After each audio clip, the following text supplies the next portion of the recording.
បន្ទាប់ពីភ្ញាក់ឡើងប៊ូមកដល់បន្ទប់ទឹកហើយឃើញច្រាសដុសធ្មេញនិងថ្នាំដុសធ្មេញរបស់គាត់នៅលើអាងលាងមុខ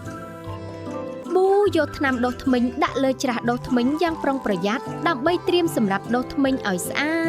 តប៊ូចាប់ផ្ដើមដុសធ្មេញមុខកញ្ចក់យ៉ាងប្រុងប្រយ័ត្នដើម្បីឲ្យធ្មេញស្អាតនិងមានសុខភាពល្អប៊ូដុសធ្មេញខាងឆ្វេងនិងខាងស្ដាំយ៉ាងហ្មត់ចត់ខណៈដែលផាន់ដាក៏ព្យាយាមធ្វើតាមគាត់ប៊ូបន្តដុសធ្មេញខាងលើនិងខាងក្រោមដើម្បីឲ្យធ្មេញទាំងអស់ស្អាតភ្លឺបន្ទាប់ពីដុសធ្មេញរួចប៊ូលាងមាត់ជាមួយទឹកដើម្បីឲ្យមាត់ស្អាតនិងមានក្លិនល្អប៊ូញ៉ាំមើលកញ្ចក់ហើយបង្ហាញធ្មេញស្អាតភ្លឺដែលគាត់បានដុសយ៉ាងល្អប៊ូមានអារម្មណ៍សប្បាយព្រោះធ្មេញរបស់គាត់ស្អាតហើយគាត់ត្រៀមសម្រាប់ថ្ងៃថ្មីដ៏រីករាយ